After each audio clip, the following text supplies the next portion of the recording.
Hello everyone. आज हम discuss करेंगे ट्वेल्थ क्लास मैथ के 10 ऐसे एमसीक्यूज जो कि मोस्ट इंपॉर्टेंट मोस्ट एक्सपेक्टेड होंगे आपके आने वाले बोर्ड के एग्जाम के लिए। इसमें कुछ फिलअप भी होंगे और कुछ इंपॉर्टेंट क्वेश्चन भी होंगे बीच में। तो चलिए स्टार्ट करते हैं। द कंपोजिशन फर्स्ट है, the composition of two continuous function is dash function. ये बोल रहा है कि दो कंटिन्यूस फंक्शन का जब कंपोजिशन किया जाएगा तो याद रखिए कंटिन्यूस फंक्शन ही आएगा। जब दो कंटिन्यूस फंक्शन है तो उनका कंपोजिशन भी कंटिन्यूस ही आएगा। ठीक है, याद रखिए। सेकंड क्वेश्चन देखिए। सेकंड क्वेश्चन है if relation R on the set. ठीक है, यहाँ पे एक सेट दे रखा है जिसमें कि तीन एलिमेंट है 1 2 3। B defined by R. एक रिलेशन दे रखा है 1 2। ठीक है, एक रिलेशन दे रखा है, एक पेयर दे रखा है बीच में 1 2 देन आर इज। तो आपको पता है कि रिफ्लेक्सिव कब होगा। रिफ्लेक्सिव होता है जब जो है वो 1 1 मिले, 2 2 मिले और 3 3 मिले। ठीक है, तो इसमें तो 1 1 2 2 2 3 तो है नहीं, इसका मतलब है रिफ्लेक्सिव नहीं है। तो फर्स्ट ऑप्शन जो है वो गलत हो गया। सेकंड देखिए सिमेट्रिक। सिमेट्रिक में हम देखते हैं कि जैसे 1 2 मिला, जैसे इसमें जो है वो 1 2 है, लेकिन जो है वो 2 1 नहीं है, तो इसमें 2 1 भी होना चाहिए था, तभी हम सिमेट्रिक इसको बोलेंगे। ठीक है, नेक्स्ट देखिए ट्रांजिटिव। ट्रांजिटिव में देखा जाता है कि अगर 1 2 है, ट्रांजिटिव में हम लोग क्या देखते हैं, ट्रांजिटिव में हम लोग चेक करते हैं जैसे कि इसमें अगर 1 2 है, ठीक है, और 2 3 है, 1 2 और 2 3 है, तो उसमें जो है वो 1 और 3 भी होना चाहिए। लेकिन इसमें ऐसी जो है वो बात ही नहीं की है, इसमें जो है वो 2 3 है ही नहीं। ठीक है, इसका मतलब है कि ट्रांजिटिव भी नहीं हो सकता। तो यहाँ पर जो है वो गलत जो है वो टिक किया है। ठीक है, ए वाला जो ऑप्शन नहीं होगा हमारा, ट्रांजिटिव नहीं होगा। इसका जो आंसर होगा, सही आंसर वो होगा नन ऑफ दिस। ठीक है, इसमें से कोई भी इसका आंसर सही नहीं होगा। नेक्स्ट क्वेश्चन देखिए, क्वेश्चन नंबर 3। लेट एक फंक्शन दे रखा है आर टू आर, मतलब कि रियल नंबर से रियल नंबर पे जा रहा है। बी डिफाइंड बाई एक फंक्शन दे रखा है x square plus 1 then pre image of 17 and -3 respectively R. ठीक है, अब देखिए इसमें बहुत ही इंपॉर्टेंट क्वेश्चन है, बहुत ही इजी क्वेश्चन है वैसे।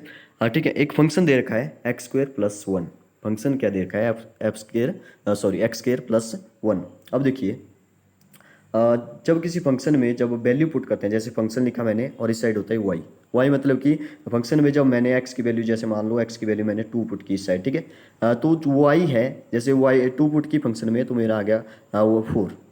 ठीक है, ध्यान से देखिए, फंक्शन में जब मैंने एक्स की वैल्यू पुट की तो मेरा आ गया 4। और 4 क्या बनी इसकी, 4 बनी इसकी इमेज। 4 बनी इसकी इमेज। जब जो है 4 इसकी इमेज बनी, तो जो हमने जो है वो पुट किया था वो इसकी प्री इमेज हुई, मतलब कि क्या हमने पुट किया था। तो इसमें यही बताना है कि 17 कैसे आएगा, क्या पुट करके जो फंक्शन में 17 आएगा वो उसकी प्री प्री इमेज होगी।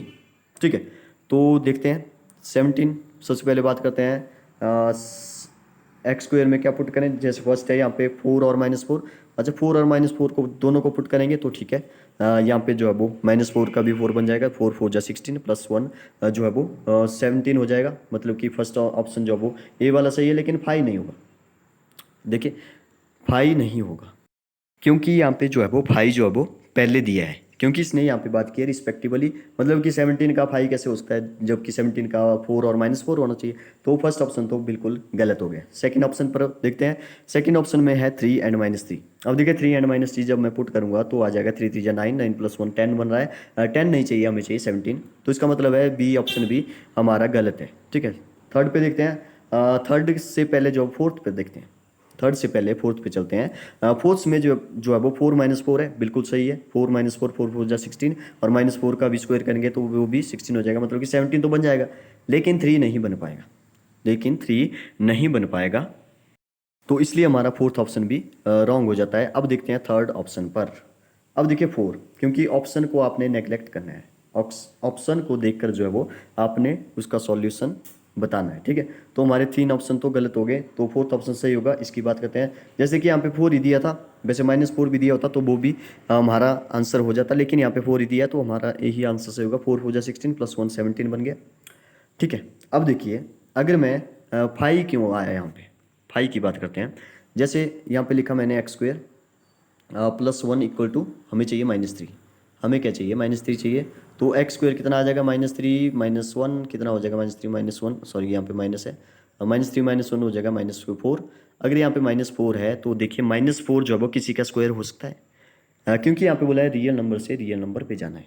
ठीक है, तो -4 किसी का स्क्वायर नहीं हो सकता, तो इसलिए जो है वो हमारा जो कोई भी यहाँ पे एलिमेंट नहीं आ सकता, मतलब कि ये जो है वो खाली रहेगा। खाली का मतलब एम्प्टी रहेगा, एम्प्टी का मतलब है फाई, एम्प्टी का मतलब है फाई होगा। तो इसलिए हमारा सी ऑप्शन जो है वो सही हो जाता है। ठीक है। क्वेश्चन नंबर फोर्थ देखिए, let R be the relation. R जो है वो कोई रिलेशन है। हाँ ठीक है, सेट दे रखा है 1 2 3 4 और गिवन वाई रिलेशन दे रखा है यहाँ पे 1 2 2 2 1 1 4 4 1 1 3 3 3 3 2। ठीक है। अब देखिए ध्यान से, इसने बोला है कि इसमें से कौन सा जो स्टेटमेंट है वो सही है। तो सबसे पहले इसने, अच्छा यहाँ पे रिलेशन दे रखा है तो सिमेट्रिक, यहाँ पे रिफ्लेक्सिव, ट्रांजिटिव और सिमेट्रिक की बात की है। सो सभी चेक करते हैं कि एक बार सिमेट्रिक में हम लोग चेक करते हैं। सिमेट्रिक तभी होगा जब इसमें जो है वो ऐसे एलिमेंट हो जैसे कि 1 2 1 2 मिल गया हमें, तो 2 1 भी होना चाहिए, तभी इसको सिमेट्रिक बोला जाएगा। तो देखिए 1 2 2 1 है कहीं पे, 2 1 नहीं दिख रहा है। ऐसा मतलब है कि सबसे पहले ही हमने सिमेट्रिक जैसे ही लिया तो हमारा जो यहाँ पे दो सिमेट्रिक को ये सेटिस्फाई ही नहीं कर पा रहा है रिलेशन। ठीक है। तो इसका मतलब है कि 2 1 नहीं है, तो इसका मतलब सिमेट्रिक नहीं है। तो फर्स्ट ऑप्शन में नॉट सिमेट्रिक, तो इसका मतलब है फर्स्ट ऑप्शन सही हो सकता है। ठीक है, अभी नहीं हुआ है लेकिन फर्स्ट ऑप्शन सही हो सकता है। अब देखिए रिफ्लेक्सिव की बात करें, रिफ्लेक्सिव में होता है जैसे 1 1 है, जितने भी एलिमेंट है 1 2 3 4, तो 1 1 होना चाहिए, 2 2 होना चाहिए रिलेशन में, 3 3 होना चाहिए और 4 4 भी होना चाहिए। तो देखते हैं रिलेशन में 1 1 2 2 3 3 4 4 है। तो देखिए 1 1 है यहाँ पे, 2 2 भी है, 4 4 भी है और 3 3 भी है। इसका मतलब है कि रिफ्लेक्सिव भी है। ठीक है। तो यहाँ पे जो है वो कोई और ऑप्शन हमारे पास नहीं है ट्रांजिटिव के लिए, तो यहाँ पे ट्रांजिटिव है सभी। ठीक है। तो इसका मतलब है कि नॉट सिमेट्रिक में हमें फर्स्ट ऑप्शन मिल जाता है और रिफ्लेक्सिव और ट्रांजिटिव जो है वो फर्स्ट ऑप्शन में बताए गए हैं। तो हमारा इसलिए फर्स्ट ऑप्शन जो है वो सही हो जाता है। ठीक है। इसको बोलते हैं जैसे कि मतलब स्मार्टनेस से आपने जो है वो इसको चेक किया। आपने जो है वो दो ऑप्शन मतलब कि दो ही चेक किए और ऑप्शन को देख के जो वो ऑप्शन मतलब कि कौन सा सही था उसका पता कर लिया। ठीक है। लेकिन जैसे कि हमने फर्स्ट ऑप्शन फर्स्ट को सिमेट्रिक जैसे चेक किया था तो यहाँ से भी पता लग जाता था, लेकिन आपको जो है वो थोड़ा और जो है वो इसको चेक करना था। ठीक है, इसलिए फर्स्ट ऑप्शन इज राइट। 5 देखिए, क्वेश्चन नंबर 5 है लेट फंक्शन है रियल नंबर से रियल नंबर पर जा रहा है। ठीक है। यहाँ पे फंक्शन दे रखा है x square minus 3x plus 2, find F of F x. F of F का मतलब है कि फंक्शन में फंक्शन डाल दो, फंक्शन में फंक्शन डाल दो, मतलब कि यहाँ पे फंक्शन दे रखा है x square minus 3x plus 2, मतलब कि एक्स की जगह जो है वो फंक्शन डाल दो पूरा ही। एक्स की जगह फंक्शन डाल दो, तो एक्स की जगह मैं लिखूंगा एफ ऑफ एफ। इसका मतलब है फंक्शन एक्स की जगह पूरा फंक्शन डाल दो। तो एक्स की जगह जैसे ही मैंने पूरा फंक्शन डाल दिया, इसका हो गया इसका पूरे का स्क्वायर, 3x है मतलब 3 गुणा 3 मल्टीप्लाई और ए पूरा इसके साथ एक्स और प्लस 2 के साथ एक्स नहीं है तो प्लस 2 का प्लस 2 ही रहेगा। ठीक है, ये आपको सॉल्व करना आना चाहिए। यहाँ पे जो वो फार्मूला लग गया। ठीक है, मल्टीप्लाई हो गया 3 अंदर मल्टीप्लाई होगा ब्रैकेट के साथ, तो आपका जो सही आंसर हो जाएगा वो हो जाएगा ये एक्स की बोर्ड। इसको आप लोग देख लीजिए कैसे जो वो आया। क्वेश्चन नंबर 6 देखिए, क्वेश्चन नंबर 6 है if 3 tan inverse x plus cot inverse x, if 3 tan inverse x plus cot inverse x equal to pi then x equal. ठीक है, ध्यान से देखिए इस क्वेश्चन को, बहुत ही इंपॉर्टेंट क्वेश्चन है। इसमें बोला है कि अगर ये जो वो पाई के बराबर है तो एक्स की वैल्यू क्या होगी। ठीक है, तो चलिए शुरू करते हैं। देखिए अगर मैं इसको जो है वो कॉट को जो है अगर सॉल्व करने के लिए जो वो 10 में चेंज करता हूँ तो कॉट कब चेंज होगा, कॉट चेंज होगा जब 90 से इसको माइनस करेंगे, और 90 को हम लोग बोलते हैं पाई बाई 2। ठीक है, पाई होता है 180 और पाई बाई 2 हो गया उसका हाफ, तो वो बन गया 90। तो 90 में से जब इसको माइनस करेंगे तो कॉट इनवर्स हो जाएगा, मतलब कि कॉट एक्स हो जाएगा 10, 90 में से 10 माइनस करेंगे तो कॉट बन जाता है। ठीक है, तो कॉट की जगह मैं ऐसा लिख सकता हूँ pi by 2 minus 10 inverse x. ठीक है, तो हमारा जो अब देखिए इसके बाद देखिए 3 tan इनवर्स एक्स है और यहाँ पे एक tan इनवर्स एक्स है, मतलब कि एक tan इनवर्स एक्स माइनस हो गया तो हमारे पास बचे 2 tan इनवर्स एक्स। इनको माइनस करके बचा 2 tan inverse x, 2 tan inverse x बचा। और ये जो पाई बाई 2 है ये माइनस का है, पहली साइड चला जाएगा, इक्वल टू के दूसरी साइड, तो प्लस का पाई बाई 2 ये हो जाएगा। तो यहाँ पे आप लोग इसको चेक कर सकते हैं, ऐसा कुछ ये बन जाएगा। ठीक है, अब देखिए अब अगर मैं इस 2 को जो है वो पल्ली साइड ले जाऊँ तो ये चला जाएगा नीचे, तो ये मल्टीप्लाई हो गया 2 2 जा 4, तो यहाँ पे बन गया पाई बाई 4। ठीक है, अब tan इनवर्स एक्स है तो tan इनवर्स एक्स पल्ली साइड गया तो tan एक्स बन गया, तो सॉरी एक्स नहीं गया tan इनवर्स से गया, तो tan इनवर्स पल्ली साइड जाके टेन हो गया तो टेन पाई बाई फोर, और टेन पाई बाई फोर की वैल्यू होती है वन। तो हमारा जो सही ऑप्शन हो जाएगा वो हो जाएगा B option is right, B is right, one. Question number 7 देखिए, क्वेश्चन नंबर 7 है the domain of y, y एक फंक्शन दे रखा है कॉस इनवर्स और ब्रैकेट में है एक्स स्क्वायर माइनस फोर। इसका जो है डोमेन पूछा है, इसका जो है डोमेन पूछा है कि डोमेन में क्या पुट करें हम लोग, ठीक है। तो डोमेन को चेक करने के लिए इसमें जो है वो आपको क्या करना पड़ेगा, आपको पता है कि कॉस की वैल्यू जो है वो -1 से 1 तक जा सकती है, ठीक है। तो इसको जो है वो -1 से -1 के बीच में हम लोग लिखेंगे, ठीक है। पहले इसको थोड़ा सा सॉल्व कर लेते हैं। कॉस इनवर्स यहाँ पे कॉस वाई रहा, ठीक है। कॉस वाई एक्स स्क्वायर के बराबर हो जाएगा, कॉस वाई बराबर है एक्स स्क्वायर के बराबर हो जाएगा। तो कॉस वाई की जो वैल्यू है वो बिलोंग करेगी -1 से 1 के बीच में। तो मैंने लिख दिया -1 और 1 के बीच में, और मेरे पास जो y है वो है एक्स स्क्वायर माइनस फोर, इसको मैंने बीच में लिख दिया। जैसे मैंने इसको सॉल्व किया तो हमारा जो आंसर बन जाता है, जैसे 4 को मैं साइड ले गया तो यहाँ पे बन गया -4 + 1, ए बन जाता है 3, और यहाँ पे बन जाएगा 1 + 4 5, ठीक है। यहाँ पे क्या किया हमने, इसको आप ऐसे भी समझ सकते हैं, आप ऐसा बोल सकते हैं कि इस पूरी इक्वेशन में हमने, इस पूरी इक्वेशन में हमने जो है वो +4 कर दिया, ठीक है। -1 + 4 एक्स स्क्वायर -4 + 1 सॉरी +4 और 1 + 4, ठीक है, सॉल्व करने के लिए, क्योंकि माइनस का 4 जो है वो एक्स स्क्वायर के साथ था, तो इसको जो है वो हटाने के लिए हमने जो है वो यहाँ पे +4 कर दिया, ठीक है। 3 लेस देन एक्स स्क्वायर, ये हमारा यहाँ पे बन जाता है, लेकिन हमारे पास अभी भी बीच में एक्स स्क्वायर है, हमें चाहिए सिर्फ एक्स।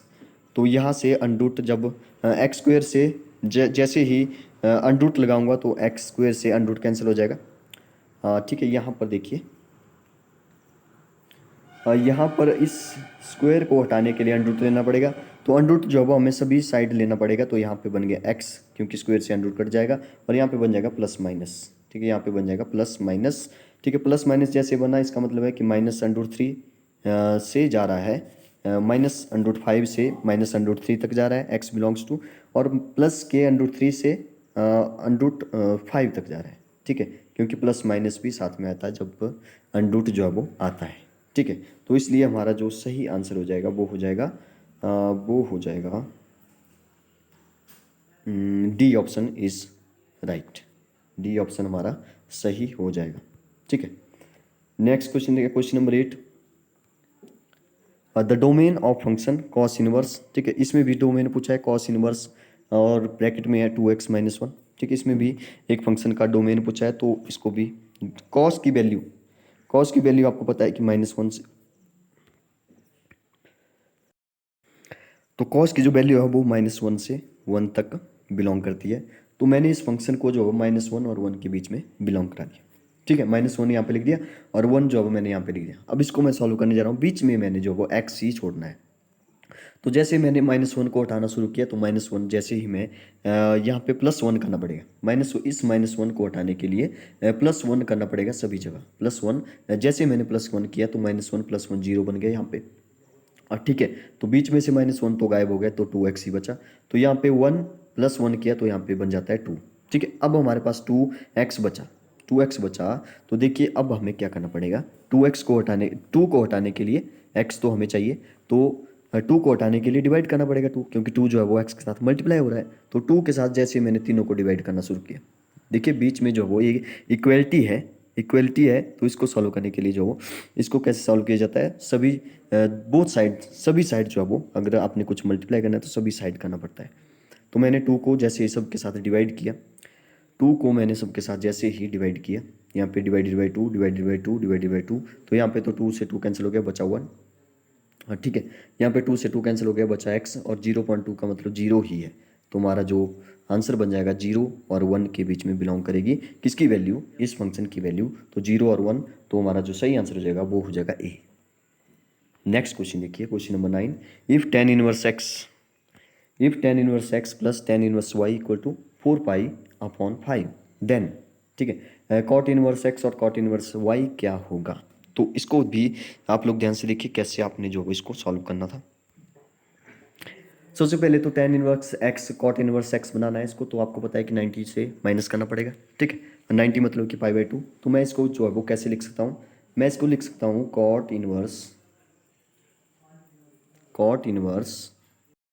इसको मैं लिख सकता हूँ कॉट इनवर्स, ठीक है, सॉरी टेन इनवर्स एक्स को मैं लिख सकता हूँ कॉट इनवर्स 90 को बोलते हैं pi by two minus x, pi by two minus x, बीच में प्लस है तो यहाँ पे मैं लिख सकता हूँ cot inverse pi by two minus y, ठीक है।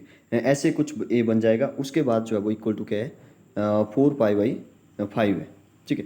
जैसे ही हम यहाँ से जो वो कॉट इनवर्स एक्स निकालेंगे, कॉट इनवर्स यहाँ से, कॉट इनवर्स एक्स यहाँ से, कॉट इनवर्स वाई यहाँ से, तो जब आप लोग इसको भी पल्ली साइड पाई बाई टू को पल्ली साइड सॉल्व करके इसको पाई बाई टू को पल्ली साइड ले जाएंगे तो यहाँ पे 4 पाई बाई 5 से कुछ माइनस या प्लस हो जाएगा। तो क्या माइनस या प्लस 5 हो करके जो वो आपका लास्ट आंसर आएगा वो आएगा पाई अपॉन 5। तो इसको आप लोग खुद सॉल्व करिए, ठीक है। पाई बाई 5 कैसे आता है इसकी प्रैक्टिस करिए। क्वेश्चन नंबर 10 देखिए last. If cos inverse x greater than sine inverse x से then x belongs to interval, ठीक है। ये बोल रहा है, ध्यान से देखिए, ये बोल रहा है कि कॉस इनवर्स एक्स, आपको पता है कॉस की जो वैल्यू हो वो किसके और किसके बीच में बिलोंग करती है, तो -1 और 1 के बीच में, -1 और 1 के बीच में बिलोंग करती है। और साइन की वैल्यू भी -1 और 1 के बीच में बिलोंग करती है, ठीक है। लेकिन इसने बोला कि कॉस एक्स जो है वो बड़ा है, ठीक है। अगर आपको जो है वो कंसेप्ट पता है कि कॉस की वैल्यू जो है वो, कॉस की जो वैल्यू है वो 1/√2 के बाद जो है वो बढ़ जाती है, ठीक है। कॉस की जो वैल्यू है वो 1/√2 के बाद जो है वो बढ़ जाती है। तो इसका मतलब हुआ कॉस इनवर्स एक्स कब बड़ा होगा, जब जो है वो इसकी वैल्यू जो है वो -1 से 1/√2 के बीच में बिलोंग करेगी, ठीक है। तो इसका सही आंसर हो जाएगा डी। Thank you.